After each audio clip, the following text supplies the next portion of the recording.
इन्होंने हमें कैद खाने से छुड़वाया है माँ। ठीक है बेटा, लेकिन इन दोनों को बोल दो अपने अपने घर जाए हैं, क्या करनी है माँ। हाँ अब तुझसे भी क्या छुपाना माँ, ये मुझसे प्यार करते हैं माँ, और मैं भी इन दोनों से प्यार करता हूँ। क्या दोनों से प्यार करता है? हाँ माँ। दीपक देख कितनी खुशी की बात है। अरे अम्मा दीदी मेहरिया रखिए, हम गए थे 6 महीना बाद टीवी न हो जाए। हमारे आगे हमारे सुखलाल भैया 101 रुपया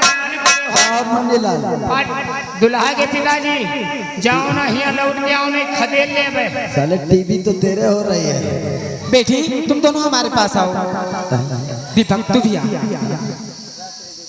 मैं तुम दोनों की शादी कर देती हूँ सब लोग।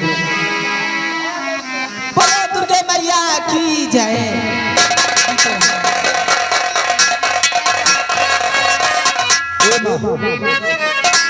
माँ तो बहुत खुश नसीब है कि तेरी दो बहुएं आ गई।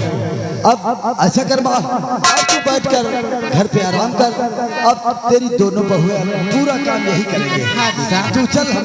ठीक है। ओके माँ चल। लाजवंती, आज तो बहुत खुशी का दिन है। क्यों नहीं? हमारी आपकी शादी हो गई, ये बहुत शुभ दिन है। क्यों नहीं दीपक?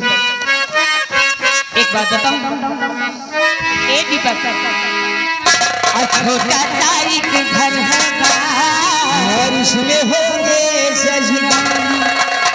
छोटा सा एक घर होगा उसमें होंगे सजना। हंस के करेंगे तीनों प्यार, सपने सजा